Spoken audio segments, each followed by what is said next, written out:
Hey, hey, hey. Happy holidays. Come on in, pull up a chair. The Gaming Gang Dispatch is in the air.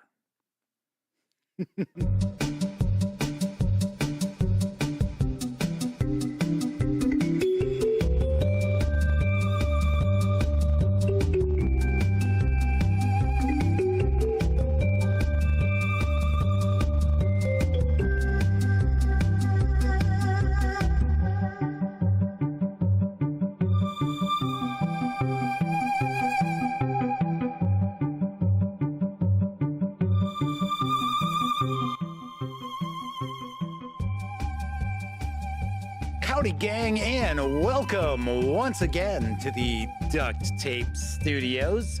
I'm Jeff McAleer, your host, here at the Gaming Gang Dispatch, brought to you by, shockingly enough, thegaminggang.com, of which I happen to be the founder and editor-in-chief. So welcome aboard. Tonight is Thursday, November 30th, 2023. This is live stream number 993. If you're not overly familiar with this show, let me point out, super casual around here. We just hang out talking about the latest in tabletop gaming news, and we'll normally take a first look at a game. Sometimes board games, many times role-playing games, and once in a blue moon, I will share a live review here on the show. But tonight, we are going to dive on in and look at a massive book. No joke. This is a big boy here. That's right. We are going to take a look at the first volume of Gods of the Forbidden North from Pulp Hummock Press. This is going to be a trilogy. Zoinks! So, to my understanding, this is the first adventure that has been written specifically for Old School Essentials Advanced Fantasy. So if you're not familiar with Old School Essentials Advanced Fantasy, we've got the classic, which is sort of our BX D&D, but cleaned up to make it far more understandable to modern readers. And then we've got the Advanced Fantasy, which builds upon that BX, but what it does is it actually includes many of the cool things from Advanced Dungeons and Dragons. So it's not really AD&D cleaned up. It is still BX, but actually I love it. I think it's great. In fact, off the top of my head, I seem to recall giving it a 10 out of 10. So this is the first adventure that has been written for the Advanced Fantasy edition of Old School Essentials. Pretty cool. I am very intrigued. I'm very much looking forward to diving in and checking this out. Of course, if you are tuning in live to watch the first look at the volume 1 of Gods of the Forbidden North, let me point out we tackled the tabletop gaming news first around here. So it's probably going to be about 35, maybe 40 minutes before we jump on into that page through. So if you're watching live, just kick back, relax, put your feet up. It's Friday Eve, as our friend the Madman likes to refer to Thursdays. And of course, if you tune in 30 minutes or more after the show has ended and you are the impatient type, you know who you are. That's all right. I get it. You want to jump past the news. You want to get right on into that first look. You'll be able to. There will be timestamps. They are in the show notes, or depending on the device you might happen to be watching this on, right there in the timeline of the video itself. Of course, when you're not watching videos on the Gaming Gang channel, be sure to visit thegaminggang.com for all latest in tabletop gaming news, reviews, and a whole lot more you will not find here on the YouTube channel. You know the drill. Get your geek on at thegaminggang.com. And lastly, this is a live stream, so that means there is chat available. It's not on screen. It's one of the ways I keep some of the more unusual commenters at bay. And you must be a subscriber for at least 48 hours before you can take part in chat. Yet another way that I keep some of the more unusual commenters at bay. But if you want to say howdy, maybe you got a question, a comment, maybe there's something about Gods of the Forbidden North Volume 1 that you would like a closer look at, by all means, chime in. I will do my best to respond. And the aforementioned The Madman is with us in chat, as is Kevin King and Flaming Heron. So 2 of our 3 chat moderators are in the house.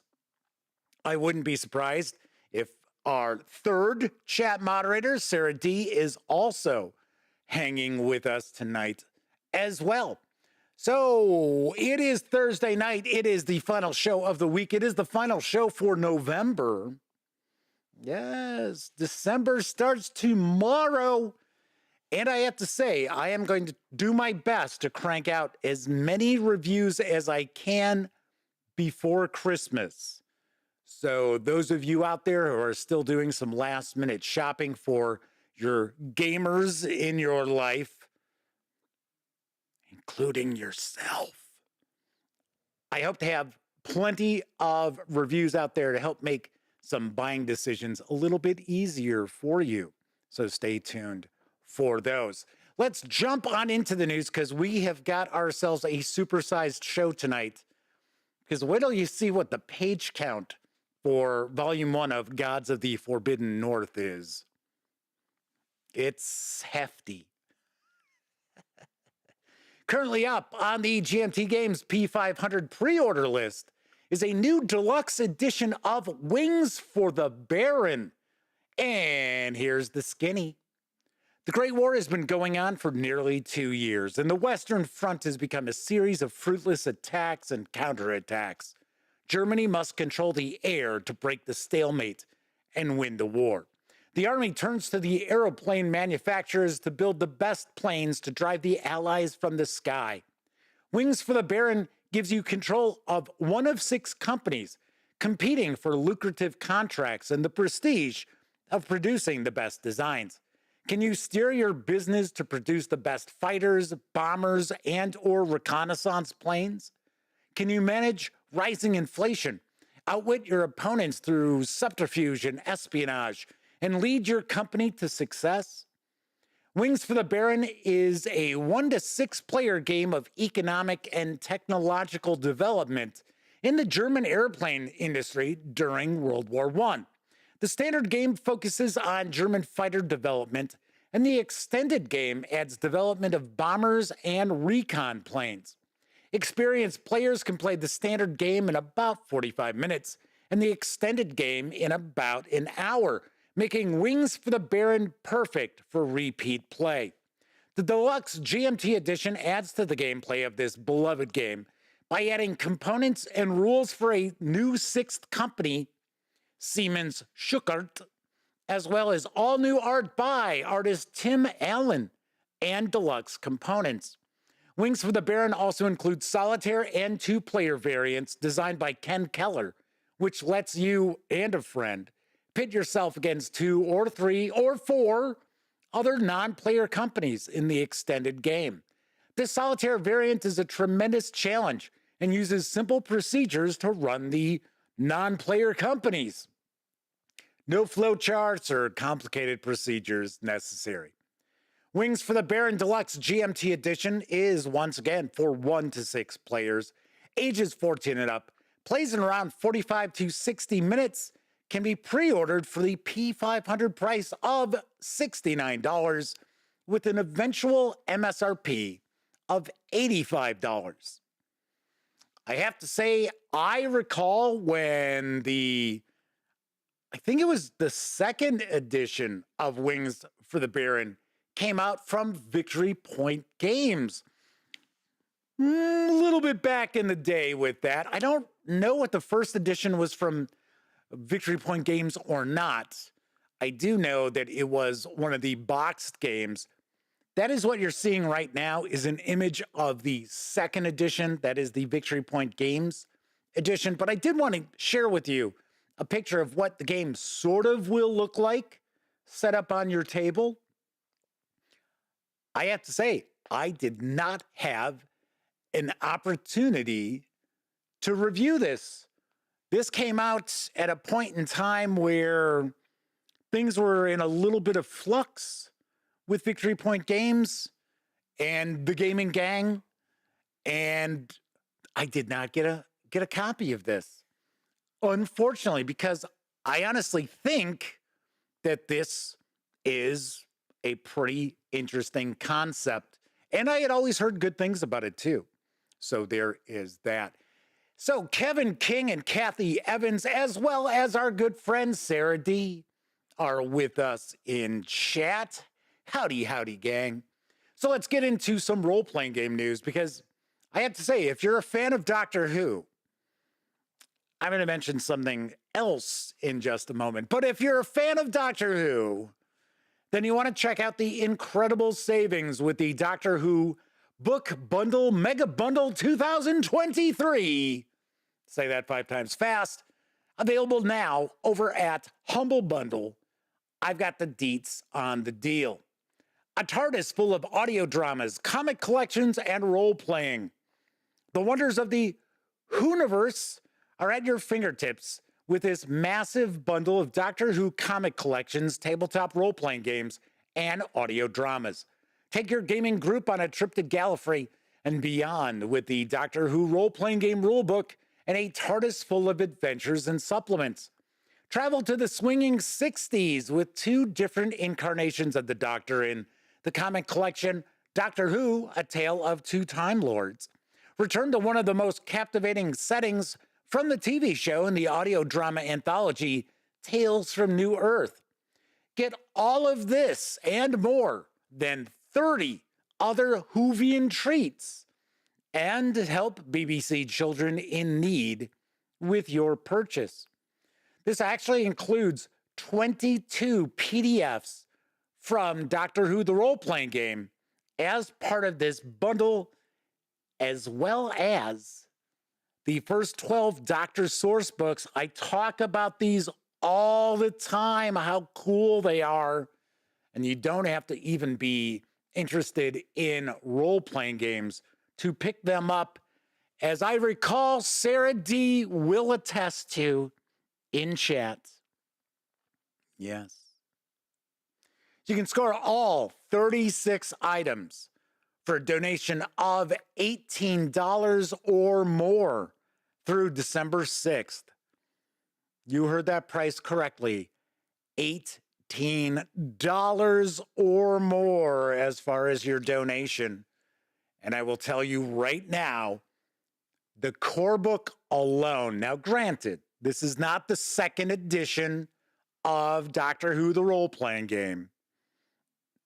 It is the previous edition, which is a little bit different than Doctor Who Adventures in Time and Space, but the reality is they all share very, very common DNA. Just the core rulebook alone in PDF would run you more than all 36 items together in this humble bundle. So do not, I repeat, do not miss out if you have any interest whatsoever in role-playing game editions of Doctor Who, or even the audio book adventures, because I think there are 3 of those in the mix, if I remember correctly. And they are from Big Audio, or I'm sorry, Big Finish Audio. Why did I say Big Audio?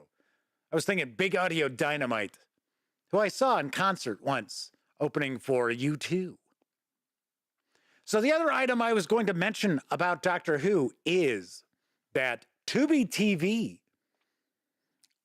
which I have never checked out, ever. I do know it's a free streamer and everything else, but I'll be checking them out now because they have over 600 episodes of classic Doctor Who available to stream absolutely free. Yep. So you want to check out the first Doctor, second Doctor, third Doctor, Tom Baker, who's my doctor, Peter Davidson, Sylvester McCoy, Colin Baker, you name it, up until the relaunch.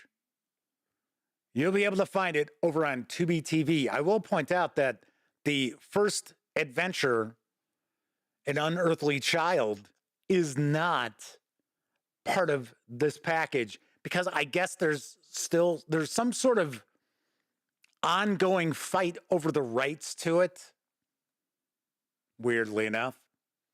So Sarah D says, definitely she has the source books, and surprise, she doesn't play role-playing games. She loves them for writing fan fiction, though, and just for geeking out a bit. Oh, just a bit?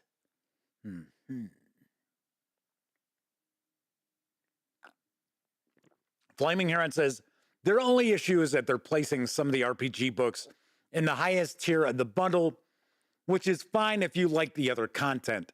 Come on, Flaming Heron, it's $18.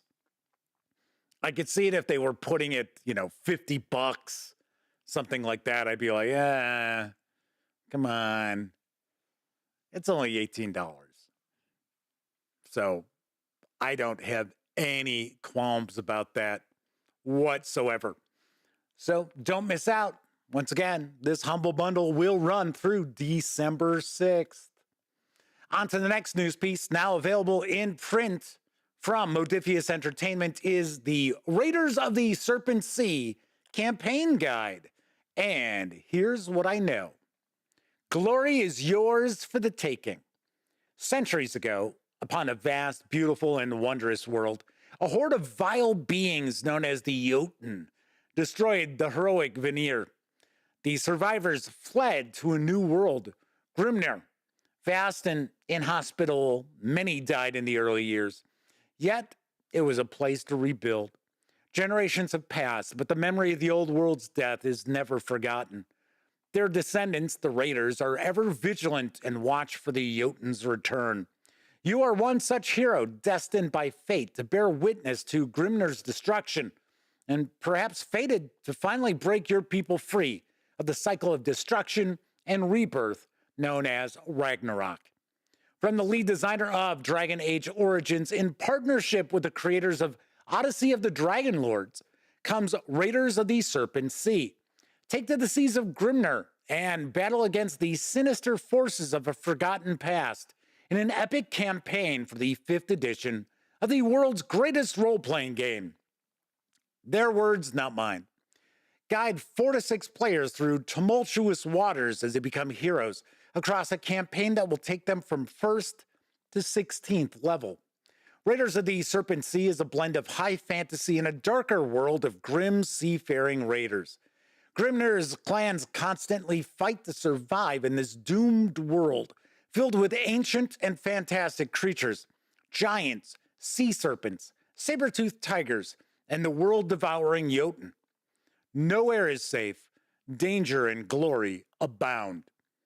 The Raiders of the Serpent Sea campaign guide hardcover includes almost 500 pages of epic adventure and supplemental material, with full-color maps and illustrations that breathe life into the campaign world.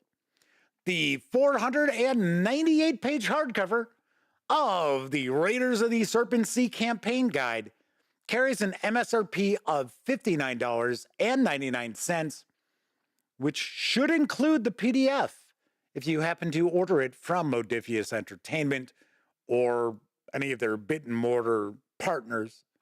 Or you can grab just the PDF alone over at DriveThruRPG for $25. And I have got to say, this looks pretty sweet. Don't know about the content itself, but the presentation is looking top-notch, which is what we should expect from the fine folks over at Modiphius Entertainment. Yes, very nice. I know the PDF has been out for a bit. I think it's been out for about 3 months. And now the hardcover has arrived. Speaking of things arriving, my final news piece. The Universal Soldier Cinematic Adventure has arrived for the Everyday Heroes role-playing game, and I've got the latest from Evil Genius Games. Venture into the dystopian world of Universal Soldier, a world teetering on the precipice of military evolution, where the boundaries between man and machine blur amidst a storm of bullets and blood. Assume the identity of a cybernetic soldier, exploring the grim yet thrilling adventure of carving a path of justice through a landscape laden with rogue warriors, corrupt overlords, and lethal skirmishes. Amidst a war fueled by fear and greed, your quest for truth is a beacon of hope and rebellion against the chains of oblivion, seeking to erase the remnants of your humanity. The Universal Soldier Cinematic Adventure immerses players into a future unyielding in its embrace of dark secrets, high-octane combat, and the eternal quest for self-discovery. As the narrative unfolds, traverse a reality echoing with the cries of the fallen and the whispers of insurrection against those seeking to control the ultimate weapon, your very existence. The Universal Soldier Cinematic Adventure invites you into a story brimming with relentless combat, tactical warfare, and a quest for redemption that promises to challenge the heart, mind, and steel of the heroes brave enough to defy the chains of destiny. As you forge alliances, confront the horrors of engineered warfare, and combat the puppeteers orchestrating a world of espionage and domination. I almost said dominion. Espionage and domination. Remember, the essence of humanity is indomitable, even in the face of overwhelming tyranny. This exciting adventure includes a wealth of lore about the world of the film. New classes, the billionaire, cybermodder, and networker. New backgrounds such as corporate legacy, mercenary, and more. New hero building options such as origin, cyborg, synthetic, and unisol. Tools and guidance for game masters, as well as 5e compatible rules for cybernetic tolerance, equipment, and weapons. Universal Soldier is a tabletop role-playing game cinematic adventure that's 5e compatible, officially licensed, and set in the world of the film, and designed for use with the Everyday Heroes role-playing game. You need the Everyday Heroes core rulebook to understand and play the contents of this book. The 112-page hardcover carries an MSRP of $24.99, or you can grab just the PDF alone over at DriveThruRPG for $19.99. Yes, and we will be taking a look at Universal Soldier Cinematic Adventure in the very near future, because the fine folks over at Evil Genius Games is sending along Everyday Heroes, as well as, I thought it was all the stuff they had released, but it's not. It's actually going to be the core rulebook, Universal Soldier, as well as Rambo, Escape from New York, and The Crow. So those are what are on the horizon. What I find kind of interesting about this whole system is you can pick up the various different supplements for it, even if maybe you're not interested in the adventure that's contained within. So as an example, they do have Pacific Rim. So if maybe you're not, maybe you don't want to run Pacific Rim with the mechs versus the kaiju, but maybe you're interested in kaiju or mechs. There are rules for that as well. Just like they've got King Kong is one of the licensed properties. So obviously enough, it's got rules for kaiju and giant monsters and things like that. I'm intrigued. I am certainly intrigued. I am looking forward to checking this out. And this is another role-playing game system that looks like the production quality is pretty solid throughout.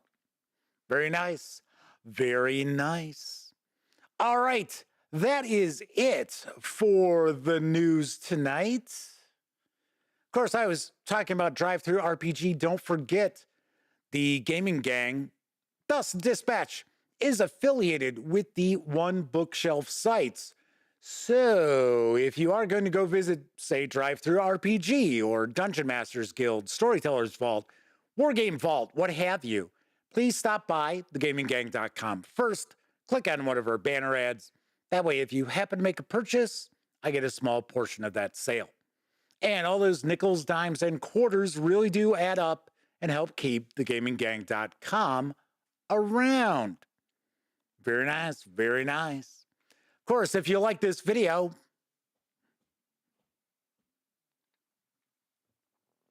if you dig the channel, if you find thegaminggang.com to be a valuable resource, hell, if you just like what we do, you can always stop by paypal.me/thegaminggang to make a small donation. Perhaps buy me a 2-liter bottle of soda.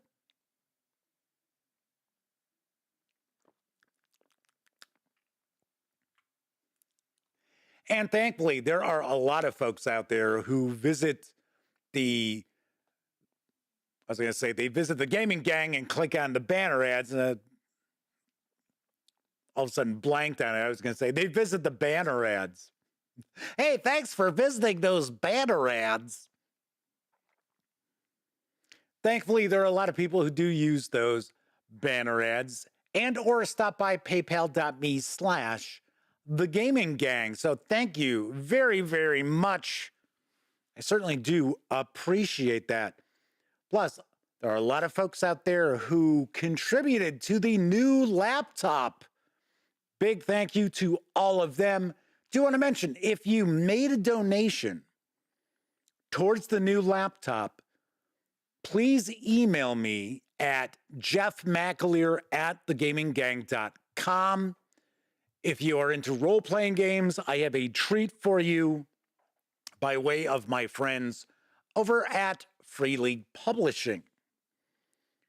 So do me a favor, shoot me an email so I can get that into your hands. And I gotta say, you'll probably be impressed by what it is.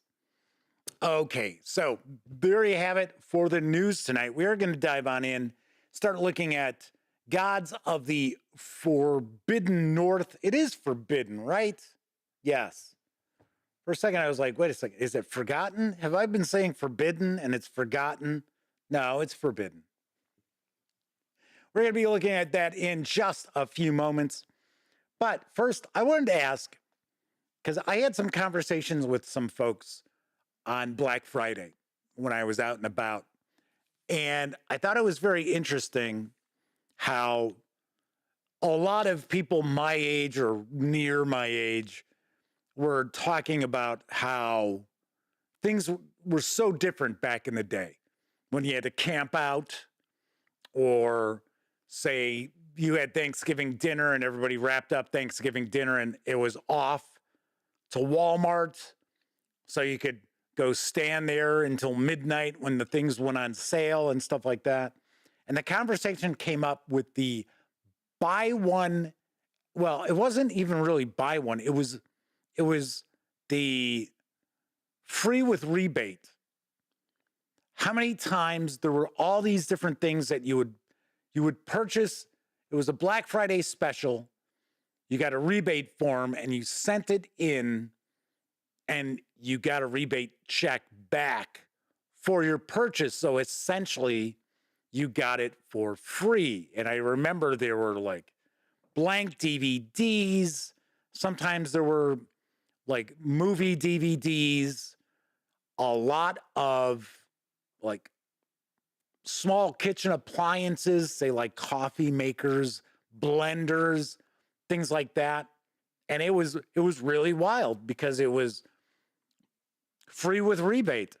And you don't see anything like that anymore. And a lot of times it was just to get people's butts through the door into a store because they figured, well, you're picking this up, you're going to pick other stuff up too. So I'm kind of curious how many of you out there in chat remember that for the Black Friday deals. I know it was when I lived out in Arizona that was kind of a thing. It was kind of a thing for about 5 years or so. And it was just very strange. And I understand why companies did it. It's because what, about 30% of people actually send in rebate forms? Just like gift cards, I tell people all the time, do not give a gift card as a gift, because about 50% of those gift cards never get redeemed, ever. Some of those gift cards also have expiration dates that the purchaser may not be aware of. So as tacky as it may be to give somebody cash or a check or what have you, don't give them gift cards. Give them, if you're only going to give them money anyway, give them money. Don't get them a gift card. Just me trying to help you out. Just throwing out some of my retail background from way, way back. Sweet. All right. So once again, we are going to be diving on into Gods of the Forbidden North Volume 1 in just a few moments. But first, I think it's time for a brief intermission.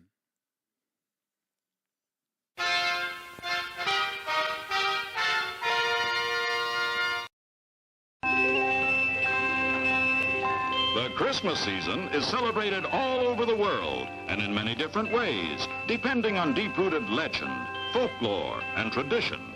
The Greeks carried a torch for Christmas. They were the first to use gaily colored lights. Germany was the home of the Christmas. It's intermission time, folks. Time out for a delicious snack in our sparkling refreshment building. Every item a fresh, appetizing taste treat.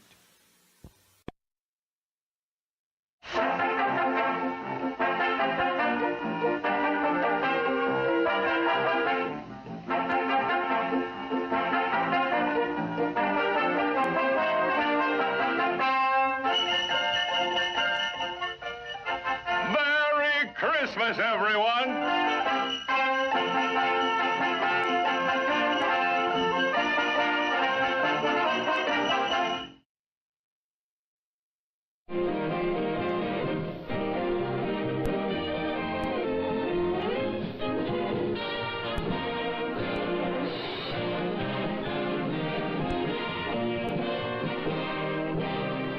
Yes, we're all set to send old Father Time on his way and greet the new year with a star-studded holiday screen show.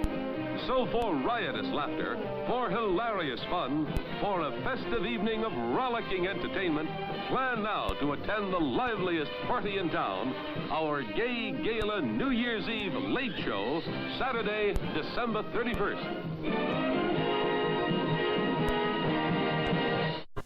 Celebrate the holidays in style with Holidays stemware from Arby's. They're yours for a special price when you buy a medium or large soft drink. Fill these beautifully etched glasses right up to their 22-karat gold rim. So, however you celebrate the holidays, celebrate in style with Holidays stemware from Arby's. Holidays stemware, now only 99 cents with any purchase. To all our wonderful customers, may this Christmas be your merriest. May this New Year be your happiest, is the sincere wish of this theater and these friendly business firms.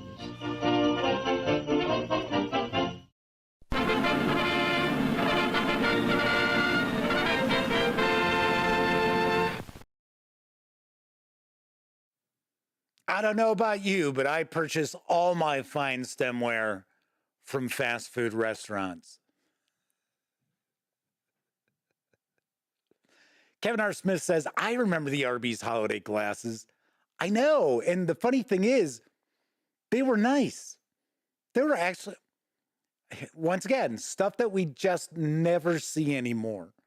The giveaways of things at fast food restaurants, like glassware. And we would see like the Burger King glasses, the Star Wars glasses, and they'd be like 59 cents with any purchase. And you'd go to Burger King because that was the only time you were going to Burger King to get those Star Wars glasses. Madman says things were so much better back in the day. I mean, who actually rollicks anymore? I know, with hilarious laughter.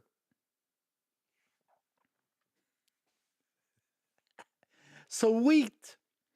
All right, so tonight we're going to dive on in and take a first look at Gods of the Forbidden North from Pulp Hummock Press.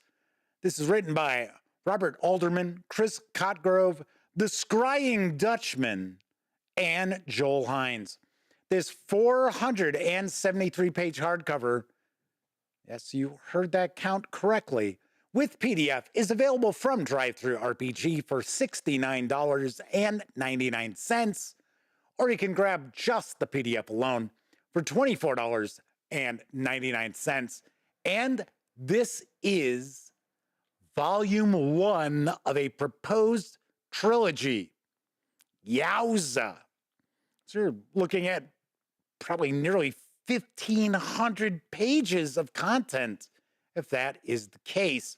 So let's swing on over to the other camera, because here I've got Gods of the Forbidden North, Volume 1. Do want to mention a couple of things before we jump on in. First of all, the fine folks over at Pulp Hummock Press were kind enough to provide me with this review copy. But neither I nor anyone else affiliated with the Gaming Gang has received any other sort of compensation for me to share this first look with you. These days, it's very, very important for you to know that. We're also not going to look at each and every of the 473 pages, but I do want to give you a really good feel for what's inside this book. And I am very curious myself. So we're going to dive on in.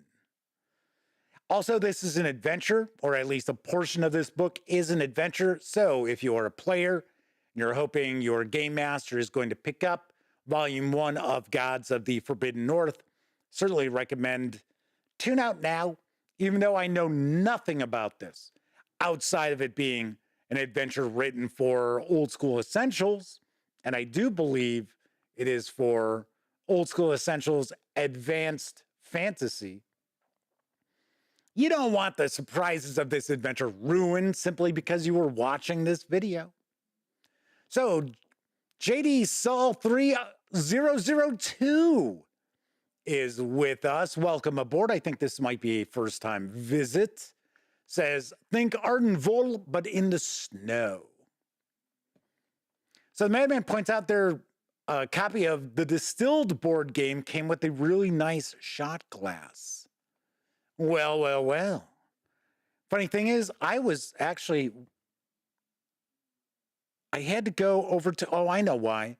Because I actually have a little program that runs on the Gaming Gang website to check for broken links, because broken links are killers for your SEO. You get it. If you have a lot of broken links on your website, Google does not like your website and will not give you decent search rankings. So I always have this little program running, and I just had to change the links for that game, Distilled, today, as a matter of fact.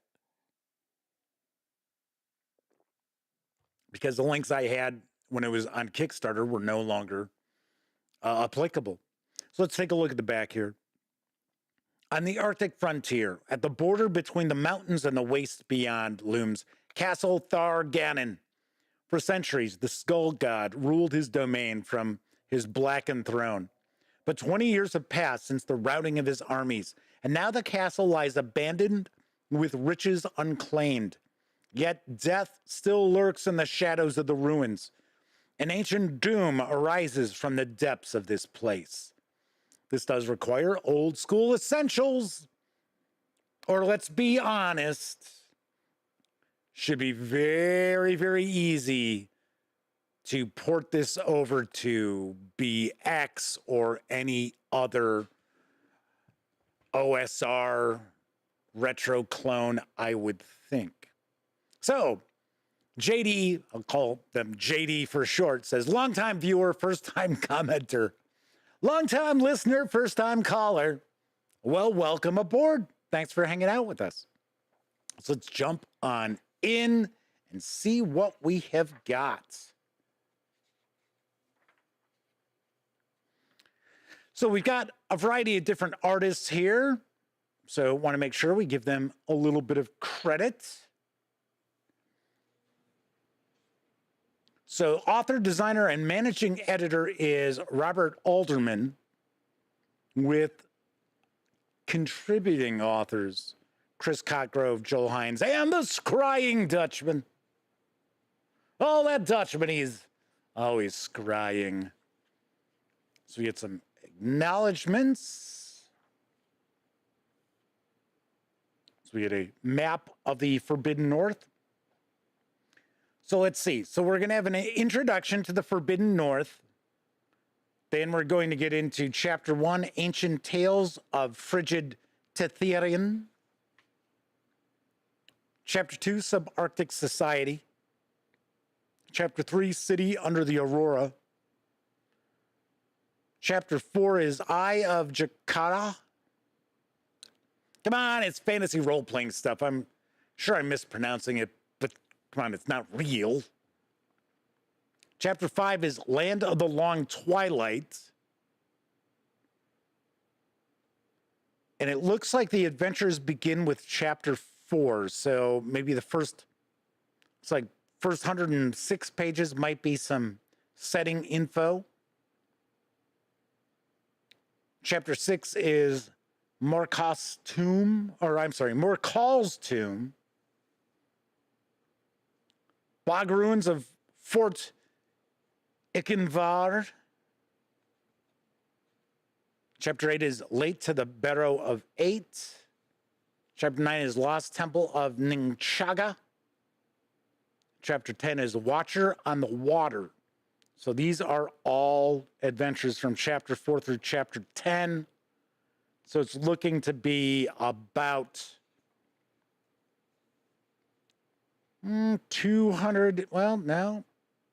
Yeah, I guess I would say about 270 pages of adventure. Coco B is with us. Good to see you. Howdy, gang. Nice to hear Jeff Butcher Fantasy Names live again. Yeah, because, you know, your hobbit is my hobbit.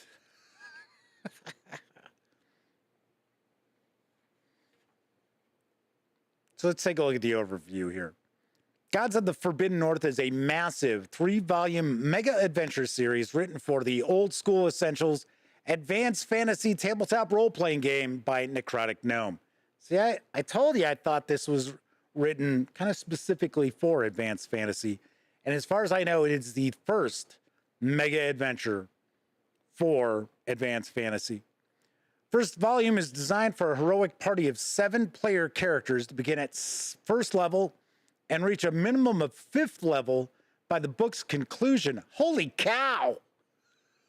It's like, it's a hell of a lot of adventure going on to be getting to 5th level.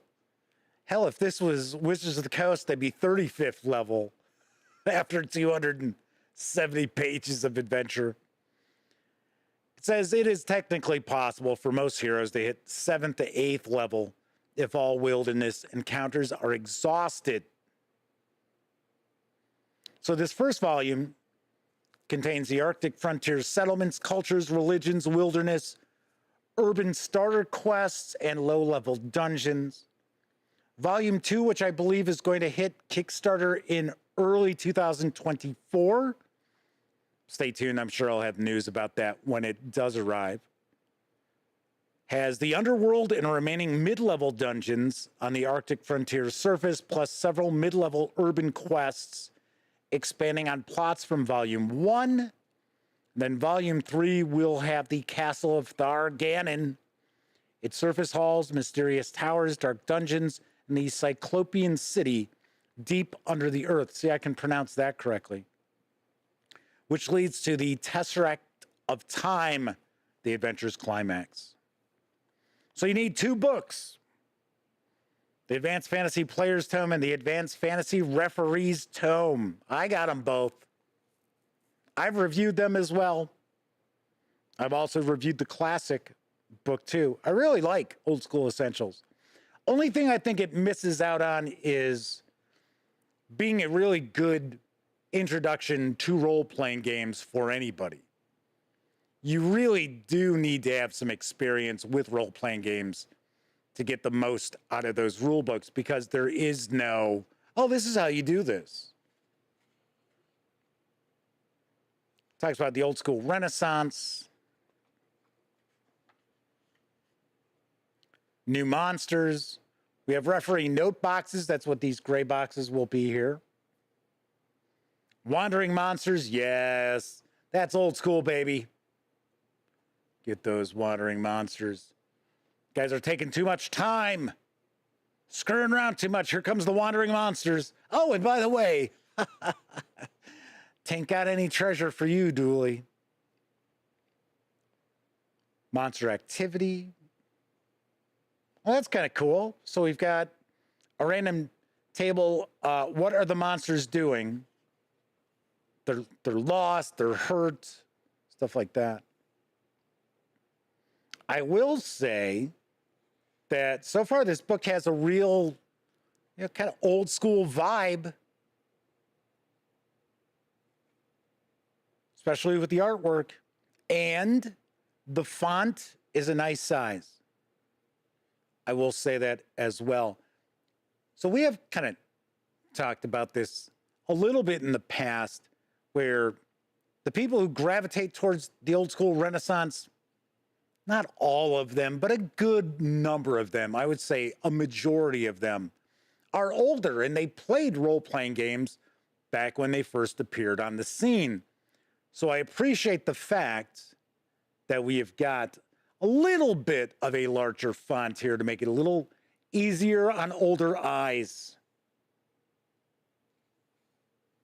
And we have 473 pages, so you can't tell me that the font is this big simply to artificially inflate the page count. Well, yeah, that right there, that is, I'll give you a better look at that. That is absolutely an old school sort of image.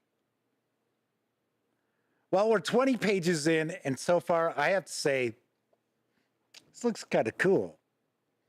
So we get the campaign summary. Although the Forbidden North is designed for use with Pulp Hummock Press's future product, the Overlords of Steel, a campaign setting detailing the planet of Megis Terra, this region can be inserted into an existing campaign setting. The referee should place the adventure on a remote polar continent across an Arctic sea. So we're going to get, it's like, kind of a breakdown on the history of the setting. Now you might notice the pages are kind of curling. So this is from DriveThruRPG. So there you go. Kevin King is asking, is this the print on demand edition from DriveThru? It is, as far as I understand.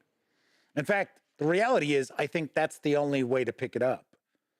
I think DriveThruRPG is the printer of this. I could be wrong. I don't know for sure. So JD says the Kickstarter for Volume 2. Yes. Like I said, I think it's supposed to arrive in early 2024 as far as hitting the crowdfunding platform. So we get an event timeline of the world, not of this adventure. The Immaculate Queen.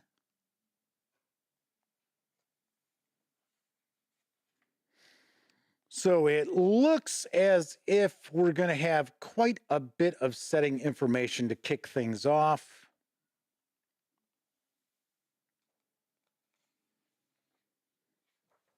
And it appears that these sections here are kind of going along with the timeline. So we had here the Castle of Tharganon is completed, which I also saw in the timeline there. Then we have Subarctic Society, so we're going to get information about the peoples of the land. The different cultures. Their religious beliefs.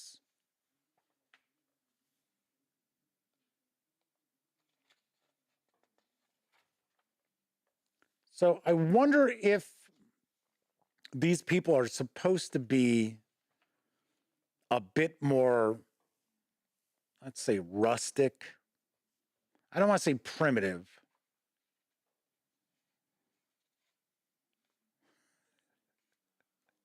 I'll have to tell you the pirate joke one of these days. With the pirate who walks into the bar. Maybe I'll tell the joke after we take a look at this.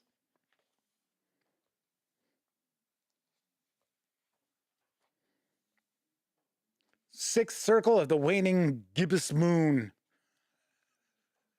Somebody's channeling Lovecraft here. As far as I know, if I remember correctly, gibbous just simply means full.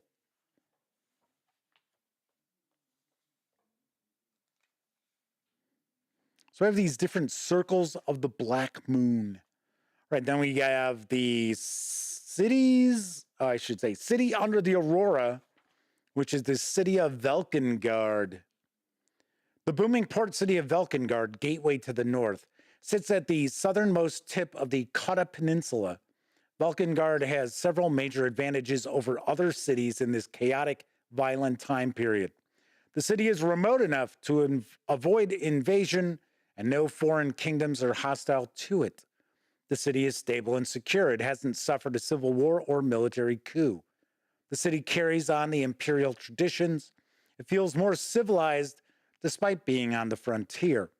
The city enjoys access to Tetherian's abundant natural resources.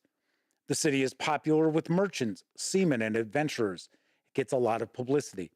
The city lies on a vast tract of undeveloped, sparsely populated land. There is room for all in the Forbidden North if its wilderness can be tamed. Somebody ought to build a keep on those borderlands. Flaming Heron says, I remember a dirty pirate joke where he walks into a bar. No, this pirate joke isn't dirty. It's not dirty. So there we've got a map. So we've got a breakdown of various different areas of the city.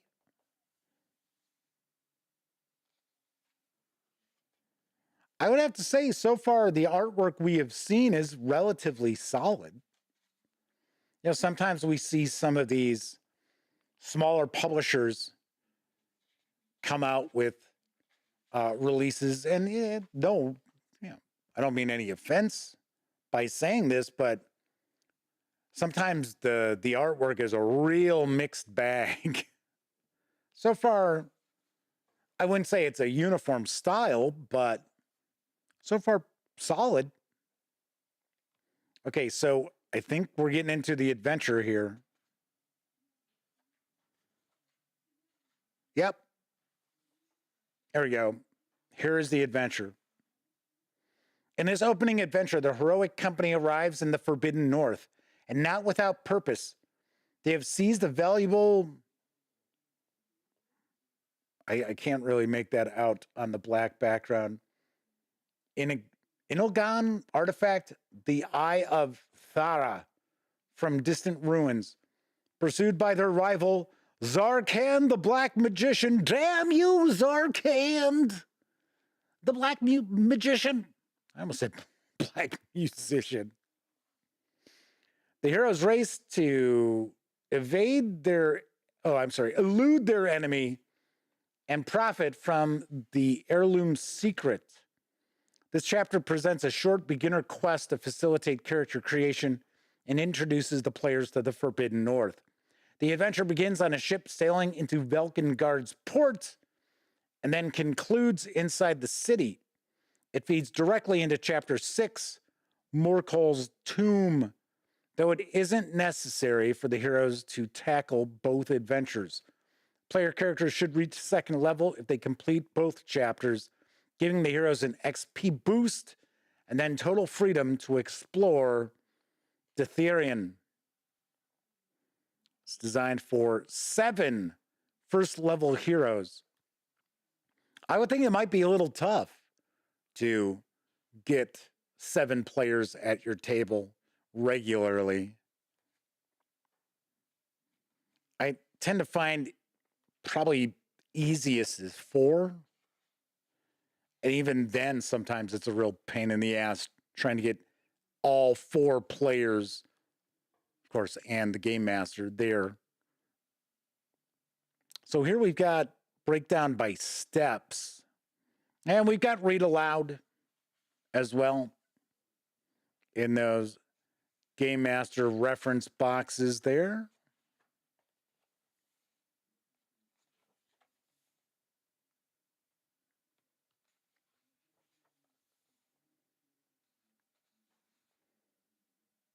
That's a pretty cool map there. I wonder if the cartography is all going to be like that.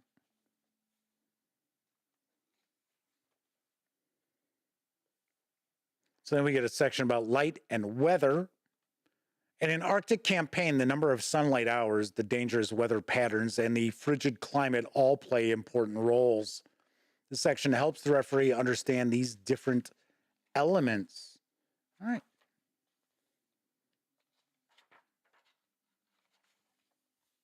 So it looks as if once the players are leaving that city, we get another section of rules in that for the game master as far as different areas. All right, so then we've got some hexes here. I will say the numbering on the hexes is pretty small. And it looks like we get a bit of a hex crawl. So 0104.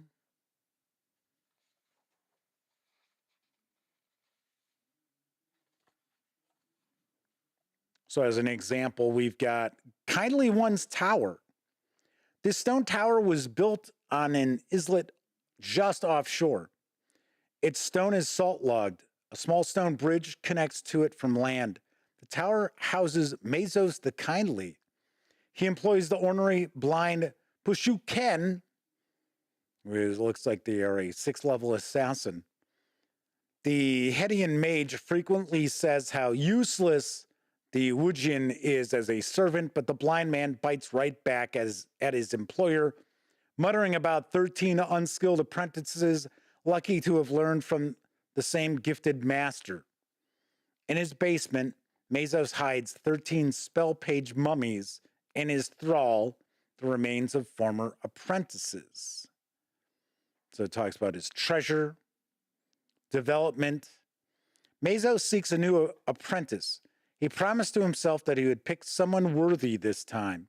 The Kindly One will hire adventurers to fetch his errands in the wilderness, as he'd much prefer to spend time researching in his tower. Currently, Mazos is studying the incredible power source underneath Castle Tharganon. Oh, we even get some tactics. Liking this. I am liking that. Mazos avoids combat. He casts invisibility or dimension door to escape his foes. He loves to infuriate self-righteous heroes by demonstrating their inability to lock him down or kill him and mock them for it. I don't know, not seeming too kindly to me. Kind of an asshole. Mazos prefers to charm his foes and force them to do his bidding rather than outright harming them. Most of his prepared spells let him safely explore ancient ruins and avoid violent threats. So we get our stat block, spell casting, his spell book, so the spells he does not have prepared. Get the spell page mummies. I wonder if we end up seeing these in a bestiary at the back of the book. I would take a guess. We've got a bestiary as far as one of the appendices. Ancient paved road. An ancient paved road runs northwest to hex 02.06 and southeast to hex 04.16. Each stone is marked with the skull god's sigil, a broken skull with curling ram horns. The road was blackened and scorched by a sorceress battle.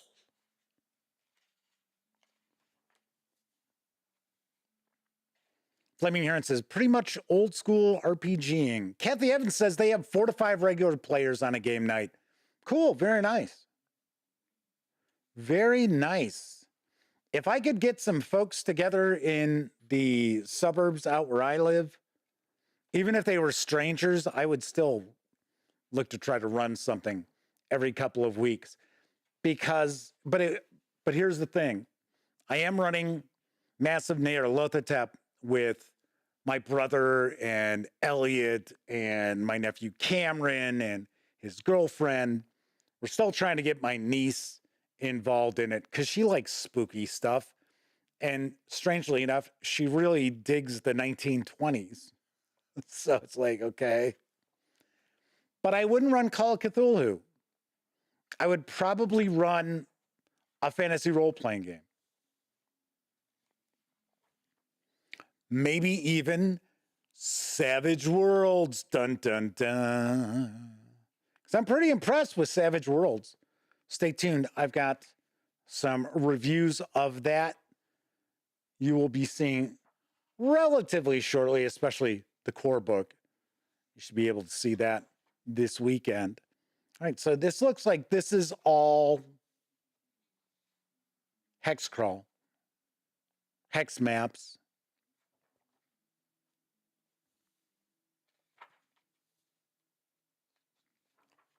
Gotta say, there is a lot going on in this. Okay, so now we're going to get into Morkal's tomb. I'm going to take a stab in the dark. This is going to be a dungeon delve.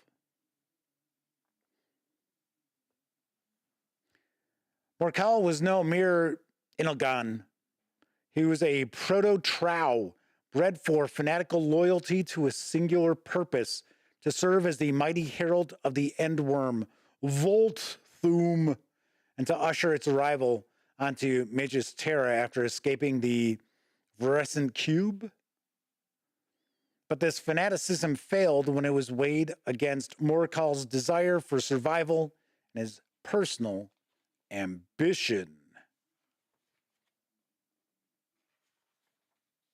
Yep.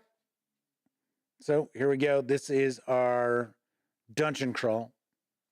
Not a huge map, pretty small map. There might be various levels to it, though.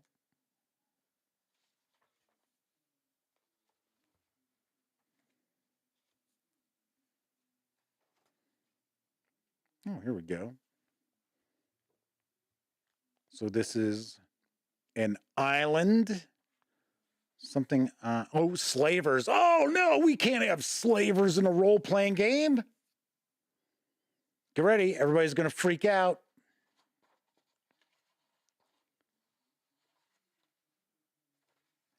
I gotta be honest, and I understand the reasoning why people get upset.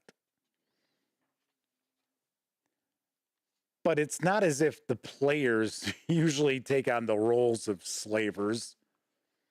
They're normally, and yes, I understand, there are a lot of idiots who get together to play stuff around their game tables, which I would never want to be part of. But for the most part, most players are playing characters who are fighting against slavers and slavery. The lurker in the darkness, a little bit of a Lovecraftian vibe to that.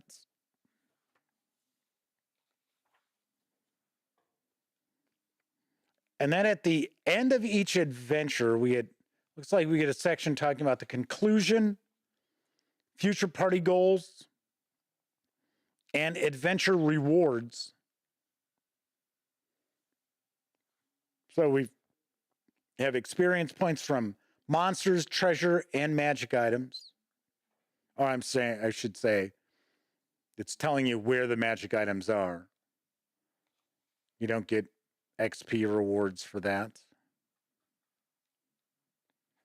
So it looks like the player characters are going to investigate an ancient barrow. Some of these chapters aren't real long, so these adventures shouldn't be unwieldy.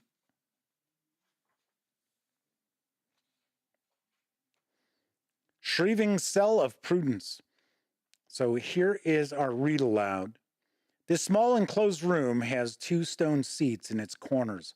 Old wolf skins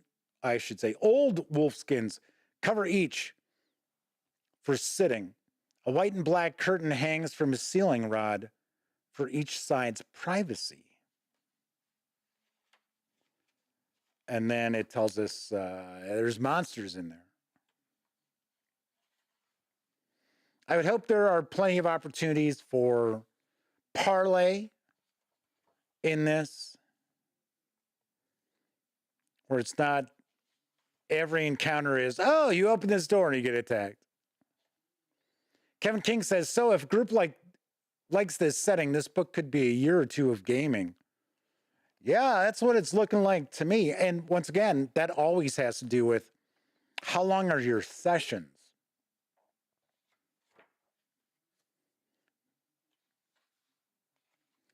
Should be closing in on the end of the book and start getting into the appendices.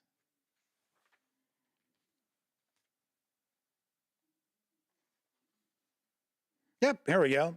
Here's our appendices. Monsters and non-player characters. Ah, no artwork. Oh, well. That's too bad. Boreal Minor Bee. The Boreal Minor Bee is a giant-sized version of a chimney bee. Its plump, furry figure is black and yellow. A colony of miners seeks an area of dryish hill soil, like clay, to build its nest. They are not usually aggressive unless a creature draws too close to their sanctum. A druid, elf, or ranger can identify the miner's beeswax with a 10% chance per level of knowing a bee poison antidote. This antidote can be crafted in 2d4 rounds, minus 1 round per level, if the hero has access to the dead bee's secretion and common herbs, or herbs, and spices. Kevin King says, this would take quite a while to digitize for Fantasy Grounds, assuming you do not cut corners. I would think so. I would certainly think so. Now, taking a peek through, this is all bestiary here.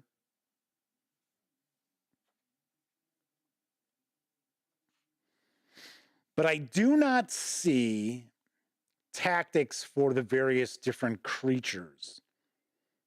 I do see stat blocks. And it's possible that those tactics are given in the actual adventure portion. But I have been mentioning this a bit more often lately, that I feel for role-playing games, to me, I always think the uniqueness, what makes the monster different, and what tactics does it utilize, in my opinion, are far more important than just stat blocks. And I've mentioned this multiple occasions. There's a reason why The Monsters Know What They're Doing has sold so well, as has its sequel. So here are the magic items. Too bad we don't have the artwork, or really much artwork, for the bestiary and the magic items, but I understand. You know, there's only so much, you know, you could pack into a book, And this is a small publisher. This isn't as if we're looking at something from Free League Publishing or Wizards of the Coast or anything like that. Page got folded up, or a couple of pages got folded up. Looks like we have got a glossary, an index. Wow, that is really small font. That's a shocking change there.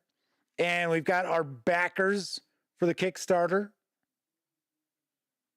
Nice. Very nice. So there we have it. 473 pages of Gods of the Forbidden North, Volume 1 of a proposed trilogy for old school essentials advanced fantasy. Once again, this is from Pulp Hummock Press. It is available at DriveThruRPG. The hardcover with PDF is available for $69.99, or you can grab just the PDF alone for $24.99. I will have a review of Gods of the Forbidden North Volume 1 in the foreseeable future. Very nice. I am impressed. I am very, very impressed, and I am intrigued. I'm looking forward to taking a peek. Yes. Yes. All right. Very nice. Very nice. All righty. So I will tell you the pirate joke.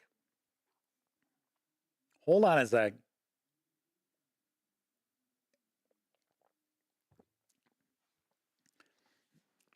I haven't told this joke in probably 15 years. This pirate walks into a bar and orders a drink. And the bartender makes him a drink, gives it to him, and says to the pirate, "Hey, you don't mind if I ask you a few questions, do you?" Pirate says, "No, not at all." So bartender says, "So what happened to your hand? I noticed you got a hook." And the pirate says, "Oh, well, you know, it was my first week at sea, and I dropped something into the water, and I reached down to try to grab it, and a shark took my hand off. So that's how I got the hook." "Oh, wow." Bartender asked, "Well, what about the peg leg? How did you get the peg leg?" So the pirate says, "Oh, well, it was my second week at sea, and it was really hot. So I was dangling my feet into the water, and a shark came along and took off my leg." He said, "That's how I got the peg leg." "Oh, wow." He said, "Well, what about the patch? What about the eye patch?" And the pirate says, "Well, my third week at sea, I was looking up into the sun, and all of a sudden, a seagull flew by and shit in my eye." And the bartender says, "Seagull shit took your eye out?" And the pirate says, "No, it was the first day with the hook." Or thereabouts. Wow, wow, wow, wow, wow. All righty then. So if you're curious what's cooking next week, on Tuesday's show, we're going to take a look at Great Worms of Draka from the fine folks over at Draco Studios. So that is on the horizon. Then on Wednesday's show, we are going to take a peek at Shadow Network from Talon Strikes Studios. And then Thursday, we will see what arrives. Still waiting on the Paizo stuff. And funny enough, in my account on Paizo.com, they show, I mentioned this before, they show like a side cart. It's like things that are going to ship. And now there's like 3 or 4 more things in the side cart. So there's like 8 things that are supposed to be shipping out. but I have no idea when. And 2 of them are those new cores for the Pathfinder Remastered, which I want to be able to share with everybody, even though Paizo really doesn't want too many pages to be shared. Maybe if we put both books together in one show, maybe not show too many pages from them, shouldn't be a problem. But I mean, they know that's my approach. So if they had any problem with that, they would just say, hey, we don't want you sharing any looks at the books, which would actually be silly. So that is what's cooking on next week's shows, at least for Tuesday and Wednesdays so far. Got plenty of goodies for us to check out. All righty. So that is it for this time out. If you like the video, by all means, please give it a quick thumbs up. Subscribe to the Gaming Gang channel if you haven't already. And if you do subscribe, don't forget, ring that bell, because it'll not only let you know when the Dispatch streams live Tuesday, Wednesday, and Thursday evenings at 7 p.m. Central right here on YouTube.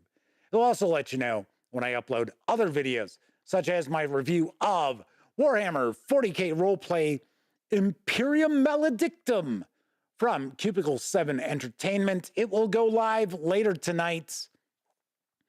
We were working on a sync today, so I didn't have an opportunity to post it. It is uploaded. It is in the can. It is good to go. I just have to finish the posting on the website for it, and it will be up. So stay tuned for that. And then, of course, this weekend, stay tuned for my review of the Savage Worlds Adventure Edition from Pinnacle Entertainment Group. I will share with you what I think of the core rulebook for Savage Worlds. Alrighty. And of course, when you're not watching videos on the Gaming Gang channel, be sure to visit gaminggang.com for the latest in tabletop gaming news, reviews, and a whole lot more you will not find here on the YouTube channel. You know the drill. Get your geek on at thegaminggang.com. Everybody, if you were watching live, thank you very much.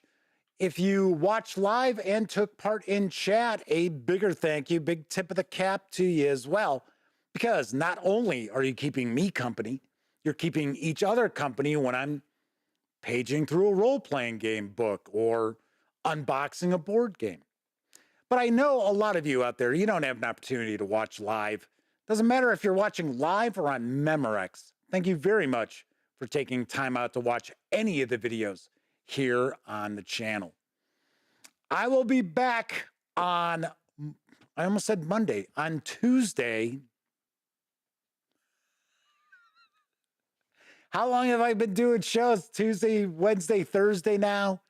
It's been a while. Always want to say Monday.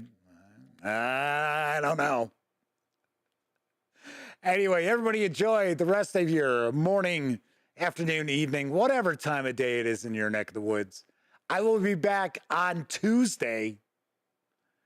And here's hoping all of you get to enjoy plenty of great gaming with your gang.